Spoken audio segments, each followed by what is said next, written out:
That was the great friend of the show, Colin Gow, with his song Podcast.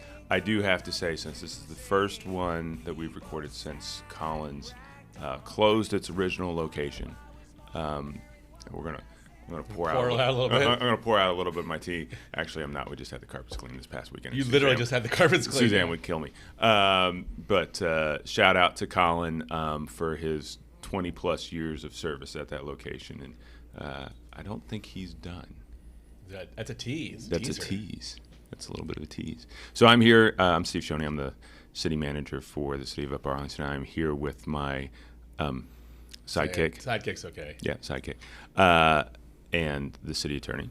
Yes, this is Darren Schulman. I'm officially the sidekick, Brendan, but don't hold that against me. And we're a little nervous for a couple of reasons. First of all, it's really hot in here.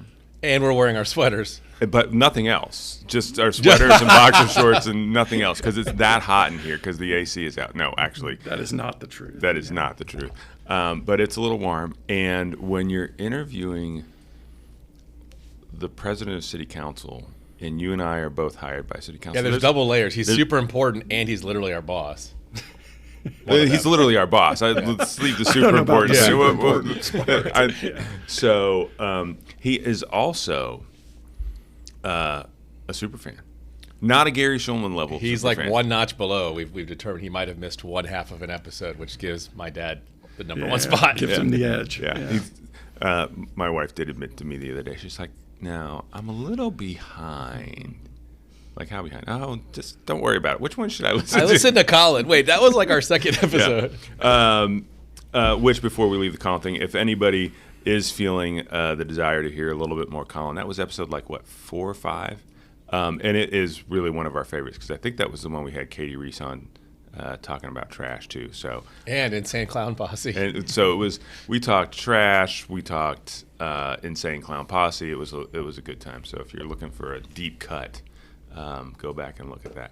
So, as I said, we're here with City Council President, local attorney, Brendan King. Welcome. Welcome. And I have to say this has been the hardest, most sought-after guest to get. Because when we started this thing, I was like, we need to get Brendan on, and he's been kind of, I don't say putting us off, but he's like, I don't really think I want to be on your show. It's playing a little hard to get. Yeah, we'll see how this goes. So, and we don't need to explain Start Bench Cut, because, as we said, he's a super fan, so we're going to launch right in. But I got a little bit of an intro. You're trying to say something, and I'm not going to let you say it. No. You guys are going to do a Start Bench Cut, and then I have a Start Bench Cut for each of you. Oh, no, he's flipping. He is a super fan. I'm going to turn the tables a little bit. Yeah. When we have guests, we send out a thing saying, okay, tell us a little something about yourself. Like, give us your favorite sports team. Give us, what's your guiltiest, geekiest pleasure. Music. What's your favorite genre of music. Brendan comes back and says, I got nothing. He's like, I like sports, but I don't have a team that I'm passionate about. What else did you say? I like the Buckeyes. I like the Jackets. But you're not insane but about I'm not it. painting my face or anything. No, you're not crazy about it. Yeah. I said, well, he's like, and the one that got me, I was like, well, I collect bourbon, but I don't really drink it. Did I put that in the email? Yeah. No, that one you said to me. Okay. And I will say, somebody, maybe Brian, said that's a little serial killer like, but we're going to leave that alone. I collect things. But I don't use them. We determined that you were trying this whole thing to be the most boring man in the world. That was your the opposite of do you guys remember at our council retreat in early in the year, I was late. I had something I had to do for work, and I showed up a few minutes late, and the icebreaker had already happened. And so they had got, there was one, Darren speaks Chinese. Yeah, Steve we're trying to find one interesting thing. Traveled somewhere or did something that I never knew. And I was just really on the spot. They put me on the spot because I was late and it was just me. And I just could not think of anything. I just could not think. I'm an identical twin, but I think everybody who knows me a little bit kind of knows that. And so I usually lean on that as my, my novelty or whatever. It really got in my head that day that I could not think of anything that was terribly interesting. So this is the best Start Bench Cut we could come up with. Okay. Well, can I throw one more thing? Yeah, please. I believe you also enlisted other people's assistance. assistance. I emailed Kelly.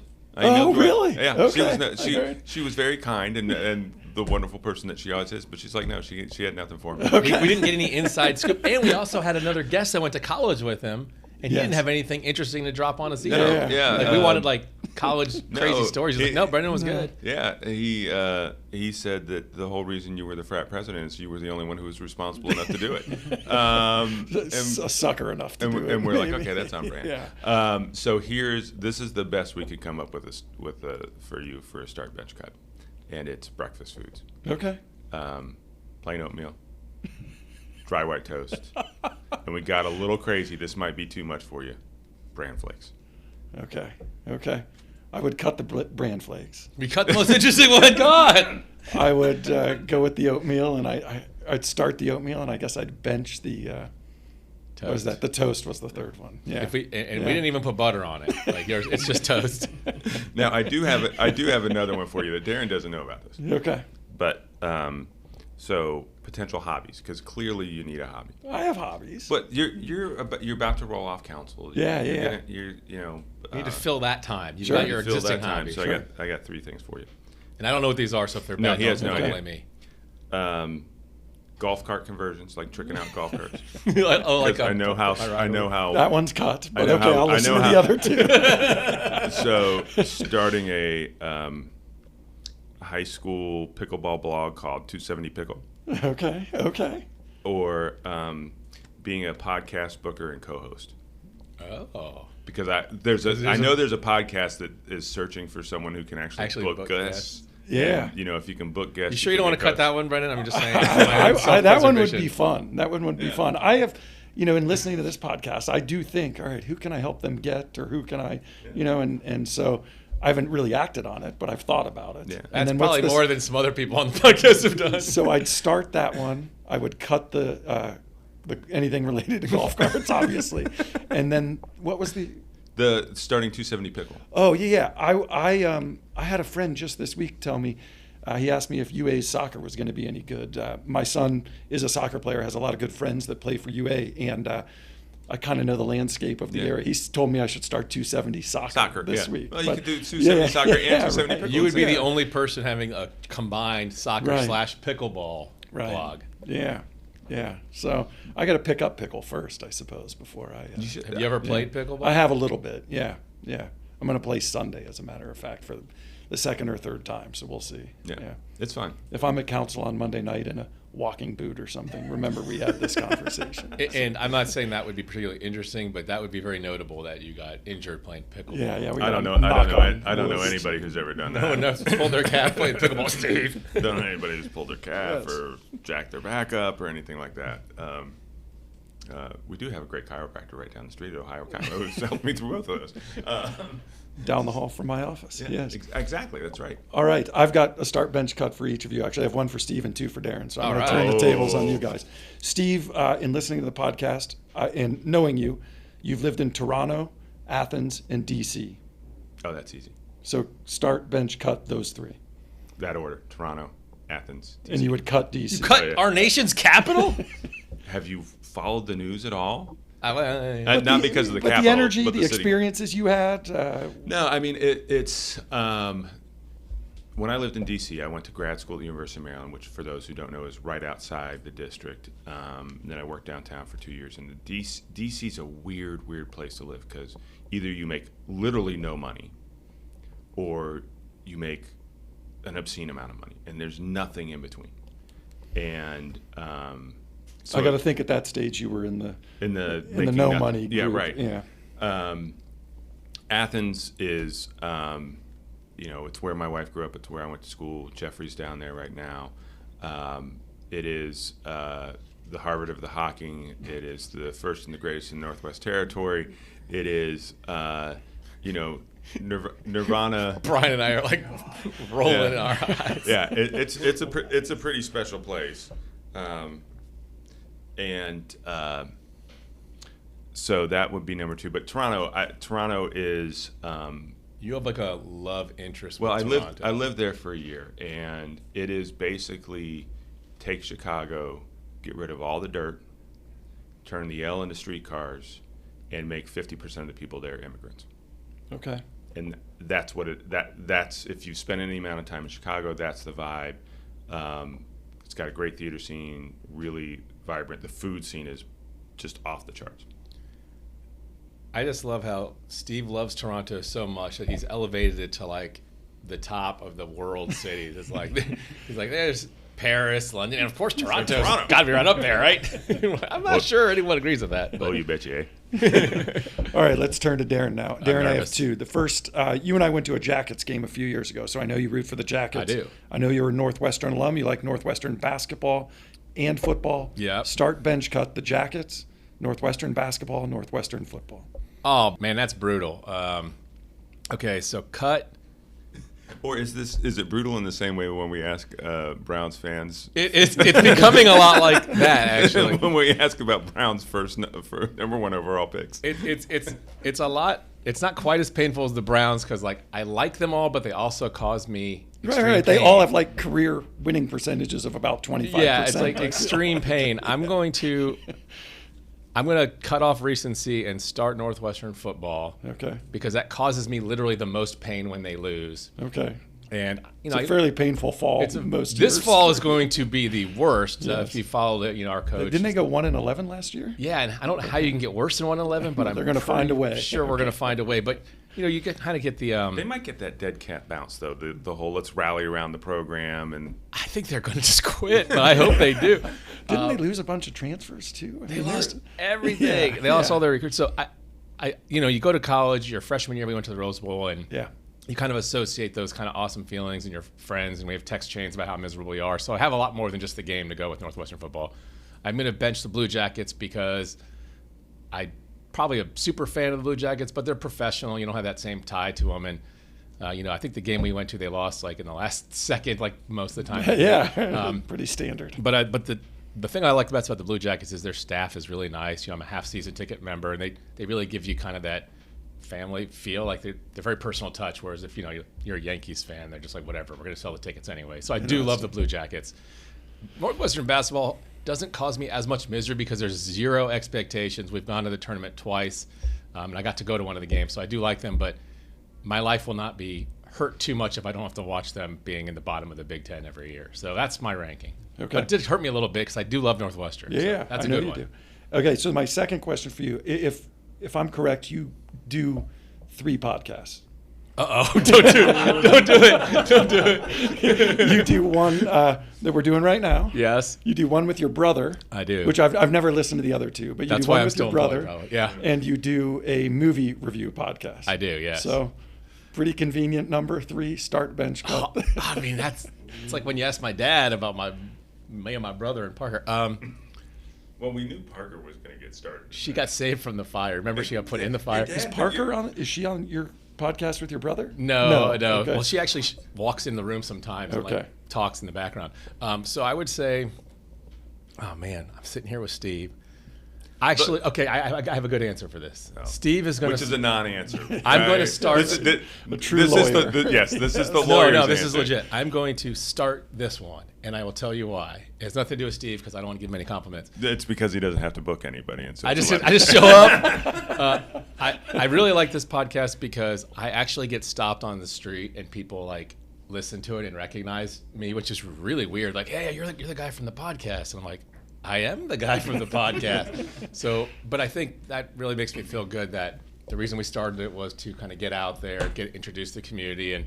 And from a work-related perspective, Brendan, I've had at least 2 people call mad about something. And then when they realize I'm the Darren from the podcast, like, oh, you're funny, I like you. So like it saved me from a work perspective. So that's number 1. Somehow I have never gotten that, but that bump. Yeah, well, you're the host. The sidekick gets all the love. Sidekick gets all the love.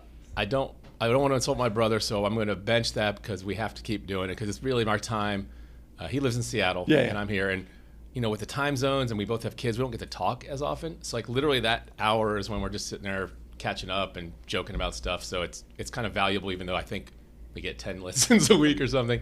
And then I hate to cut my movie review podcast because it lets me watch movies every week, and I love movies.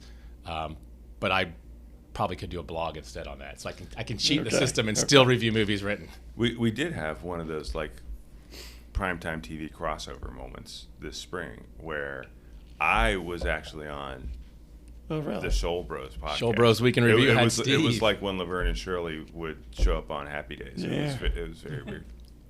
Yeah, and it was like very normal for me because Steve and my brother teamed up on me. Yeah. So I was kind of used to it. Yeah, I like your brother a lot. I like the left unsaid part of my Well, thank you both. Yeah, thanks for indulging Brendan, me. the sad thing about that was you did a nice job on that, and since your answer to Steve's question was like you would be our guest, I think I might be getting kicked off. Phased out. Yeah. Well, you're a neighbor with Steve and Brendan. So, like I said, he clearly needs something. Well, although I don't know that being our podcast co-host would make him any more. It would be like something. Oh, what's the most interesting thing about you? I have a podcast. Oh, that's so unique. So you've been on city council for. You're going to be closing out your 8th year this year. That's right. Yeah. So one of our rules for council members when they come on is we're not going to talk about policy at all. However, I'm going to break that rule today. Okay. Since you're rolling off council, since you've been doing it for 8 years.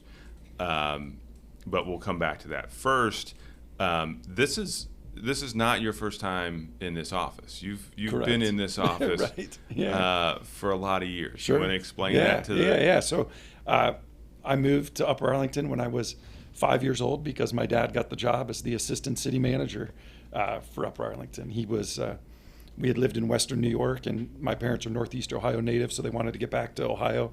Central Ohio was the place to go, and so he was lucky enough to get the job, worked in the office next door, Jackie's office, for a few years, and then maybe some of the listeners will know, in the mid-'80s, there was a terrible city manager scandal here in Upper Arlington, and he was the interim city manager and then got the job. I'm bad on those dates because I was pretty young, but it was probably 1984 or 1985, somewhere in that range. And how long did he do it? Till about 2001. He was here until 2001, and then left to take a job with a law firm downtown to be their administrator. So spent 16 records years. are all over the records when I'm going through them. It's like Dad's name's all over them. So so he did it for, I think, about 16 years. I might be getting those dates a little bit wrong, but I mean, this is nerdy as heck, but I used to come on Monday nights. If he knew it was going to be a short meeting, I'd sit in the back of the room or do my homework in this office. He had a couch kind of right where we're situated here. And you were coming because TV. You kind of. And by the way, it was the same couch when I took over. I think it was. Yeah, I'm reasonably sure. You weren't coming because you thought they were so interesting. That's how you wanted to spend your, I don't know Monday. why I came. I mean, I can't convince my kids to even entertain the thought of coming. You're like, I'm getting sworn in. You want to come? Like, nah, we're good. Yeah. I can just. I can just remember he'd ask, and every so often when I was young enough, I'd join him and have kind of the run of the place while everyone was focused in there, and it was sort of a fun time I can remember. So yeah. One of the start bench cuts we did consider having for you was city managers, and it was going to be me, Ginny Barney, and your dad. Well, thank you for not asking that question. There's always a risk to Steve with that, because if he gets cut, that could really get cut. Yeah, cut. And I decided that's close to home. Discretion is the better part of valor, right? Right. And that would be a tough one because include Ted in this group, but we've been lucky in Upper Arlington to have really good city managers. Almost 40 years of really good professional, visionary type city managers. So and then 2 years. No, I mean I include Steve in that, of course. Yeah, but Ted was wonderful. I wasn't necessarily very involved in the city when Ginny was the city manager, but I know Ginny a little bit personally, and she's a wonderful human being. Yeah. And so, and then I think the world of my dad. I think we've been lucky here. A lot of communities haven't been that lucky. So what do you think growing up, kind of, if nothing else, just by osmosis, kind of learning about city government, how do you think that makes it different in the way you've approached being on city council? Well, I couldn't tell you that it's how it's affected my approach, because it's just in my DNA, if that makes sense. It's not something I'm thoughtful about. It's just who I am. I always say that, I think there are a lot of lawyers who are the children of lawyers, and a lot of teachers who are the children of teachers, or that kind of thing. And so that dinner table conversation just filters its way into people. And I think I knew pretty early I didn't want to be a city manager, but I knew that I wanted to be involved in my community, and And so it certainly impacted me, growing up in the house I grew up in. There have been times when I was thinking about running the first time in 2015. I mean, my dad didn't say, "What the heck are you thinking?" But he wanted to make sure I knew what I was getting myself into a little bit. So we talked a lot about it. And he's a good sounding board to this day on things. Real common sense and as a council member, it's a little different than being a city manager. So he does a good job of I'll call him periodically. Hey, what do you think about this? The other thing about growing up in the house I grew up in, and I think you guys can attest to this, is I've got sort of more context than many other city managers do. There are just things I remember, or things I know, or with the turnover of city council and term limits and those kind of things. I've got a little more history and a little more context, I'd say. So right now, are you and Jim the only ones who grew up here? No, Kathy grew up here too. Kathy did, yeah. Yeah. And I do think that brings a different perspective. And I have also noticed that, and I don't know whether this is because it's your dad or whether it's just kind of how you are, you do have a very intuitive sense of, this is council's role, this isn't council's role. And that's always been something that I try and take seriously, right? I mean, we have a visionary type role. You don't want us involved. You guys are the board of directors, right? Not the PTO. The term I always use, and you've heard me say it, you don't want us picking out the copy paper. You don't want us doing those kind of things. I don't know. You seem pretty skilled at paper copying. Got a lot of paper in my office, that's for sure. Yeah. So speaking of which, your office you're a what kind of? I know what I would describe it as. What would you describe your law practice? I'd probably say that it's a estate planning and probate practice, okay. But it's kind of a community lawyer, odds and ends sort of practice with no litigation. I don't do any litigation. So I help people draft their wills and trusts, powers of attorney, and then help families after a loved one's passed away. Do a little bit of real estate on the residential side, some commercial here and there, but it's a great practice. It's kind of all the stuff a family would need, minus while they're staying a family, right? Yeah, right. Yeah, and then I share space with a law firm with 3 wonderful lawyers who handle that. So we're not affiliated, but if one of my clients has that need, I send them down. If that's the life path they're going, yes. You have an easy referral. Yes, so, absolutely. I don't know if people who aren't lawyers know this, but you don't go to law school to be a city attorney or do estate planning. You kind of learn a lot of stuff. Sure. How did you get into your field? Yeah, that's a great question. And I was thinking of it this morning because I thought you guys might ask about it. But see, he really did prep. We did. I didn't love the law school culture.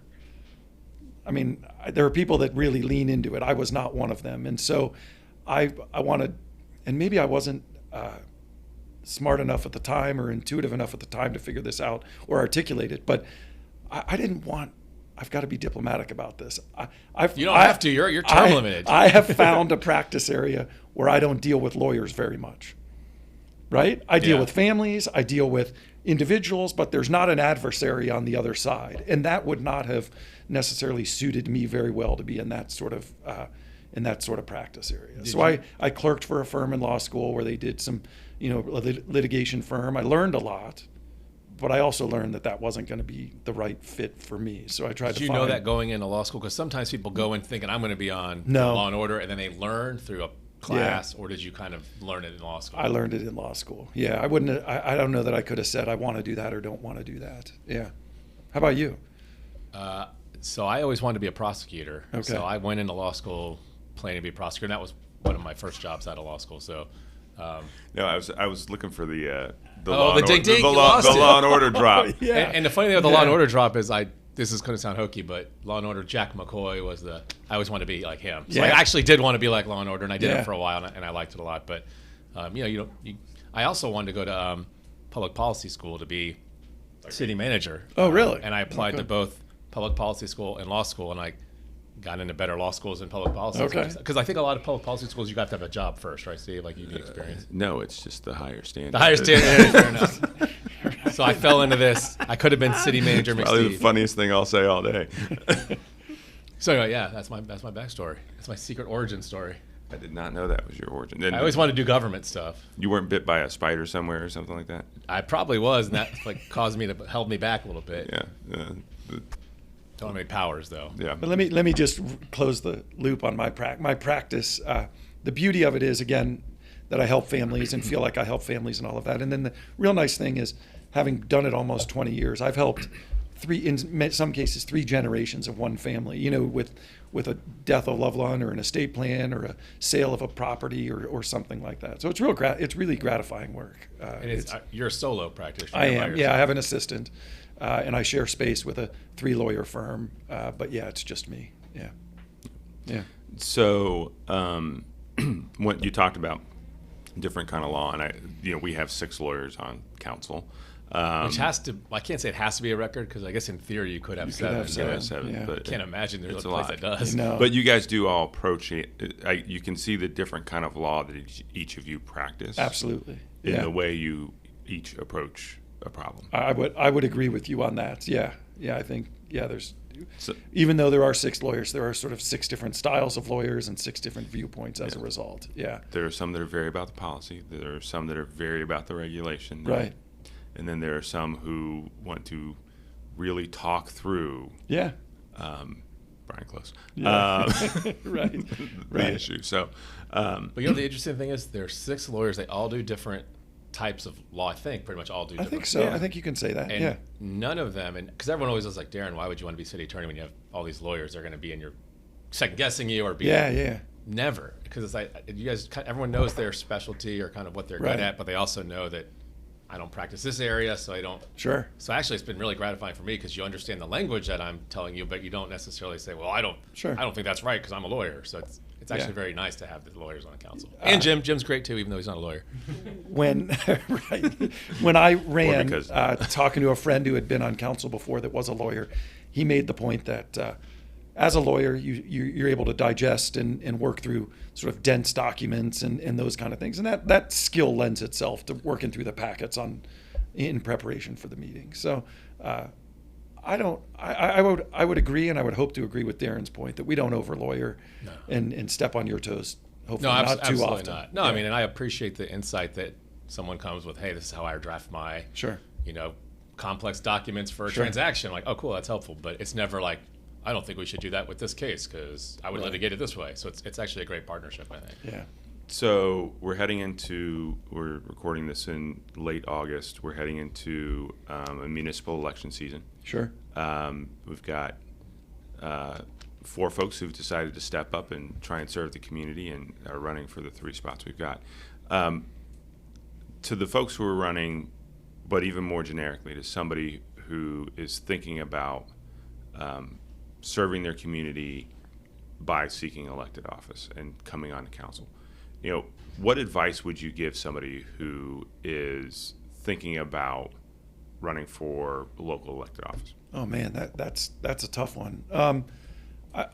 The first thing I would say is there's no type of person that is right or wrong to do it. As we sort of discussed, there are 6 lawyers, but there's 6 different types of lawyers. And then Jim is a communications guy, and he plays a role on council. So a 7-member board of any kind, there's a spot for everybody or a spot for every type of person. Don't think because you're not a type A or something like that you're not right for it. If you're called to do it, pursue the call a little bit. I would tell you, as growing up here and going away to college and coming back, I would have never in a million years expected that I would have done this. Never. Nobody would have expected me who knew me to do this. I don't think. And I just sort of built my resume, got involved, got a little more involved. And then, in about 2014, kind of looked around and thought, I could do this better than most. I know enough. I'm passionate. I think I have good ideas. And so that's what started me to do it. If somebody were to come to me and say, what do you need to do, or what should I be thinking about if I do it, I think you have to realize that you have to have or develop some ability to communicate and have thicker skin than sometimes you're capable of, if that makes sense. I've always thought or said that it's a very humbling process running for office.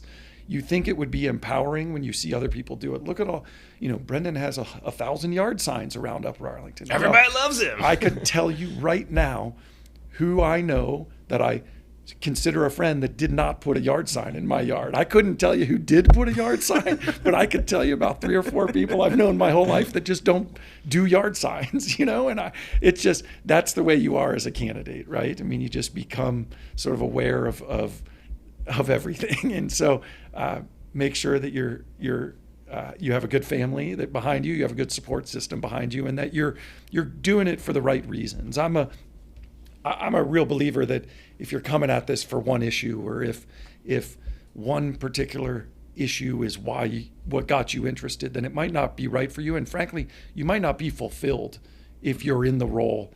If that issue gets resolved, are you going to be passionate enough to invest in this role the way that this community deserves and demands? So come at it as a generalist, work hard, and do it for the love of Upper Arlington. Do it to make Upper Arlington better. When I got on council, there was a guy on council who I thought, and I've told this story to him, I thought I would never connect with. He just had one worldview, and I had another worldview, and I was going to endure 2 years with him, and that was that. And very quickly became a great friend. To this day is a great friend. One of the people I talk to at least weekly about our lives or what we have going on, sharing things. So the connections you make and the bridges you build and that kind of thing are where the real meaning comes from being on council, I think. And we both can look at the same issue and get to the same maybe conclusion, but we get there differently. And so working with people like that is something you've got to be able to do if you get on council. Good. As you kind of see the end post getting closer to your term on council, is there something that makes you a little misty-eyed, or something you're going to miss the most? And you couldn't say working with Steve. Yeah, honestly, working with everybody in this building, that does that will be different for me. One thing about this, being a solo practice lawyer, one thing about city council is, for me, it's been the collaborative team sport that I do, right? Because I don't work in an office with 100 other lawyers. I don't work on cases together and with that. So for me, this has really, scratched that itch for me and allowed me to work on a team. I will have to, when I'm off council, figure out how to do that in another meaningful way, because that's something. Come back to our basketball game. I've been trying to get you to come unretire for a while. Right. Darren knows I used to play a lot of basketball. I used to love to play basketball, and then COVID happened, and I was about 43 when COVID happened, and I mean, that's like the sweet spot for Achilles tears and ACLs tears. Yeah, I mean, you're going to get hurt if you come play with us. I'm going to tell you, I played basketball with these guys 2 times after it restarted, and I thought I was healthy enough to start playing again. Yeah. No. Yeah. Although I did get to block. You blocked me so bad. I sent Darren stuff like into the 3rd row. It felt really, really good. Steve's got great old man game, like the I've had an old man game since I was young. Yeah, it's like the jump, mid-range jump shot, the set shot. Yeah, I don't know that I'll start playing basketball again, but I do have to find something that pickleball. Maybe it'll be pickleball. Yeah, that's the ultimate sign that it's over. No, I know. When you turn from basketball to pickleball. Way. Well, we have a rivalry. We have competing leagues. We have Steve's pickleball league and my basketball league. What we really need around here is we need somebody to help Brian work the board. And you know everybody in this town, and so. You book me a few guests, and I'm gone. To see, I'll even buy you a new red sweater. I couldn't work that board. There's too much happening there. Okay. Do I get to kick Brian out and work the board? No, I'm just out. You're just out. You're going to become Brian's sidekick. Oh yes, actually that'd be kind of fun. Producer Brian and his useless sidekick. And the assistant producer who just sits there on the drop with the drop screen hitting really obnoxious drops all day. That would be fun. That would actually be fun. We could use more drops on this show. We could use more drops on this show, Brian.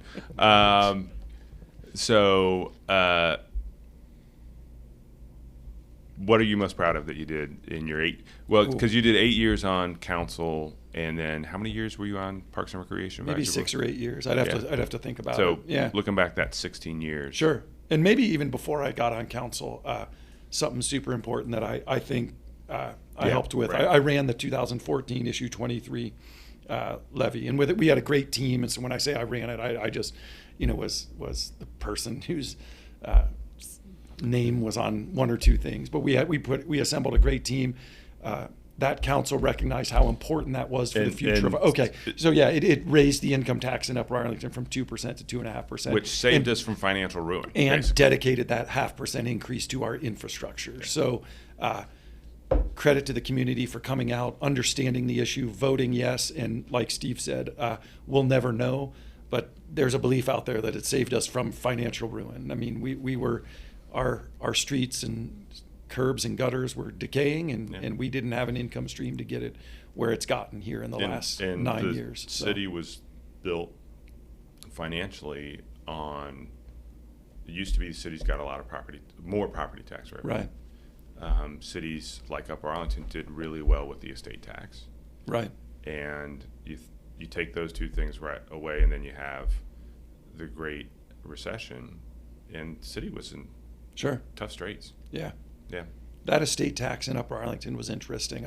We could get Brent Lewis or somebody in the office down there to confirm this, but there were years when the Ohio estate tax receipts by city, Upper Arlington was in the top 3, which means they were ahead of Cincinnati, Columbus, or Cleveland. Oh, not like per capita, no, like total. I think that's a stat. I mean, we can confirm that, or somebody could confirm that off the record. But see, that's a nice geeky estate lawyer stat for us. Yeah, isn't that crazy though? Yeah. I mean, you think a town of 36,000 people, that was a big deal to us, and for a lot of years it was earmarked for infrastructure, and when that dried up, we had to fill that gap, and so.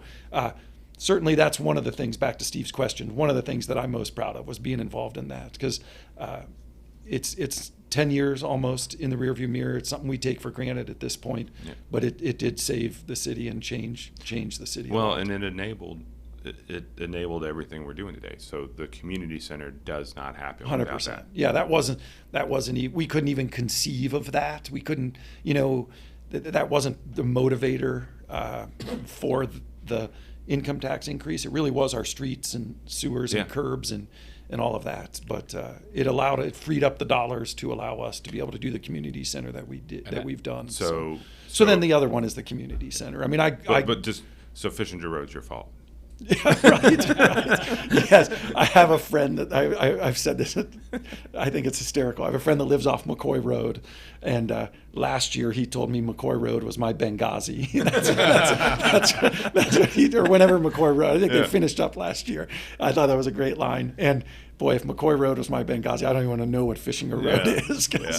Which it will be great when it's done. That's what I tell people. It's a year or two of disruption, and then.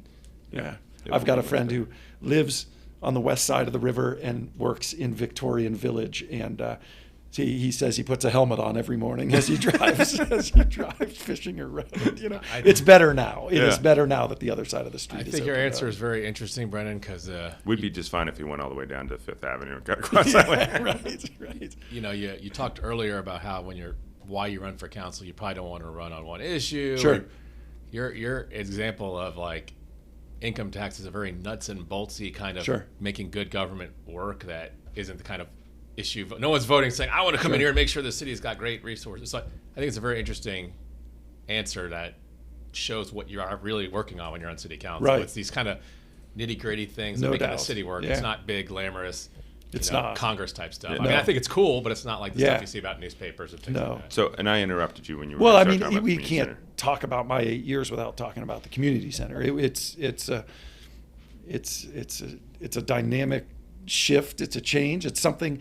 And when people say, "Oh, we've been working on this in Upper Arlington for 40 years," we've been working on it for 40 years. I mean, it's truly something that has just been a long time coming. It's going to be great. I worked in a law office here in Upper Arlington with a lawyer who had just moved to Upper Arlington in 1981 when the first community center, when the Wellington School initiative or issue came up where the city bought it from the schools, and then a group of residents put it on for referendum because they didn't want the city to own that, and ultimately that group turned it into the Wellington School.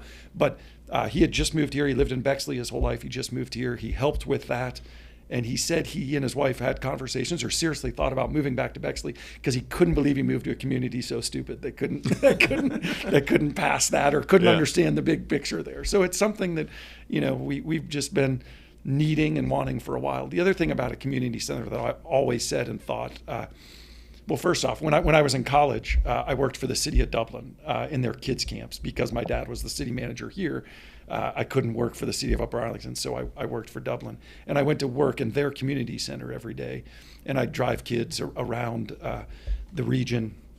And what I saw in that community center was that a family would walk in, and Darren would go shoot baskets, and Parker would go, into a art class, and Marsha would go work out or something. It was a community center in a community like Upper Arlington is going to be greater than the sum of its parts and greater than a workout facility or a basketball gym or those kind of things. It's a gathering place, and it's a place a family can go as a group and do their own thing. So it's going to be a great thing for Upper Arlington. Well, and I personally want to thank you and especially Kip Greenhill, because you guys had just impaneled the Community Center Feasibility Task Force when I came on board. You guys picked those folks in July, and I started at the end of September. I can't remember the timing of all that. But and the understanding that the two of you have about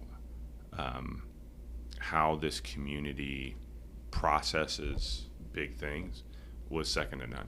And that intuitive understanding was extremely helpful. Yeah, So that's great. You. Yeah. And it will be a little bittersweet that maybe I'll get an invite to the ribbon cutting on the community center. I don't know. It will be bittersweet that I won't be on council when that happens. Yeah. It really there was a great group. You can hold the end of the ribbon. There's always that long chain of people, and there's one on the end just with one little finger on it this time. I'm here. Right. But you mentioned Kip, and I mean that group on council really had the vision and saw it. Saw what it could be and saw how we could get it done and appointed the task force and checked the boxes and did everything. That group deserves a lot of recognition. It was a great team that we had at that time. We were talking, literally just this week, we were talking about, I can't remember, Brian, if you were on this call, I don't think you were, about we're going to have to figure out how big that big brass plaque you put on the outside of the building is going to have to be, because it's, we're not going to go back 40 years, but it's all. No, there's a lot of people who deserve a lot of credit for sure. It does not, traditionally it's the folks who are on council and in the administration when the ribbon's cut, and we're not going to do it that way here. This was a longer thing. Yeah, great. So a lot of people contributed to that. All right, we got to wrap up. Last two questions we ask everybody. You know what they are. Sure. What do you love about UA? What would you change? So the love about UA is easy and hard, right? I mean, it's home, right? It's always been home. Kelly and I were married in 2004. We were living in Clintonville, bought a house there to build a little equity so we could move back over here. We were both raised, my wife and I were both raised here. We're raising our kids here. So it's just the comfort and the community that I know and love. Can't imagine, frankly, living anywhere else. So that's what I love about UA. And then the second one's tough in a different way. I've been on council for 8 years. If there's something I wanted to change about UA, I've had a chance to do it, right? So let's look at those things, right? Community center would have been something I would have changed about UA if we were sitting here 8 years ago. Maybe Lane Avenue was underperforming and heck, something as weedy and granular as trash stickers, right? I might have 8 years ago said, I don't love trash stickers. So I've had a chance to be part of a group that makes some of these changes and does some great things in Upper Arlington. But going back to issue 23, also, the streets, the sidewalks, the emphasis on walkability, it's all stuff that I've had an impact on or been a small part of a group that's had an impact on. And I guess I'm sort of hard pressed to think of something I would change it. Oh, you know what? Golf carts. Yeah, right. How do we get through this without?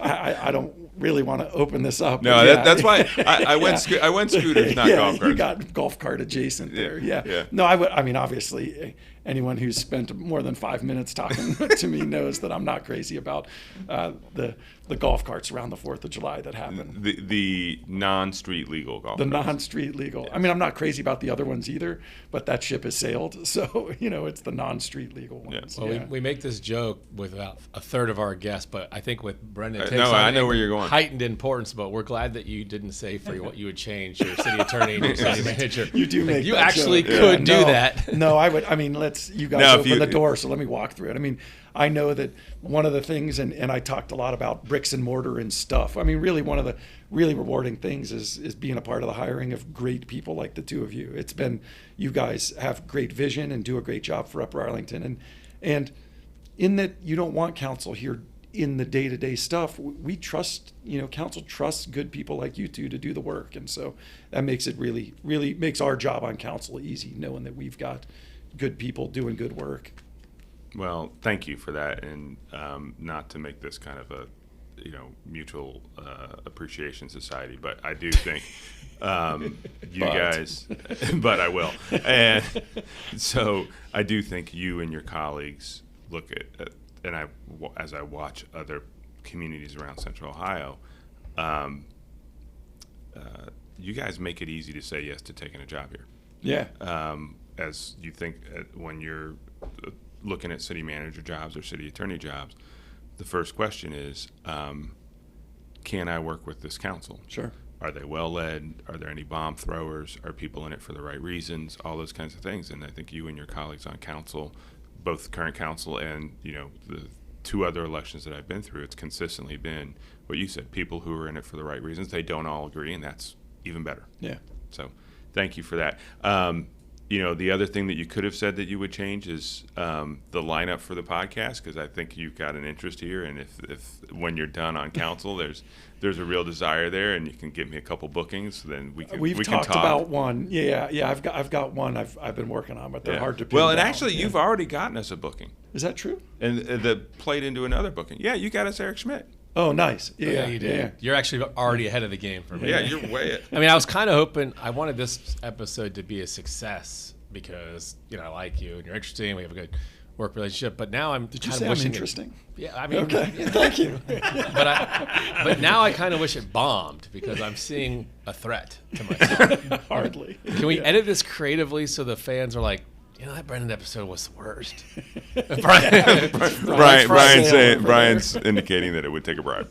Not that we take bribes at City Hall. We don't do that. Yes. It's certainly, and as usual, if we're doing something that's mildly on the edge of I'm like, ethics, it involved Darren saying something that took us down that path. Clearly. Yes. All right. Thank you very Yeah. much, sir, for coming in and for being our partner on City Council and for your service to the community. Yeah, this was great. Thank you both.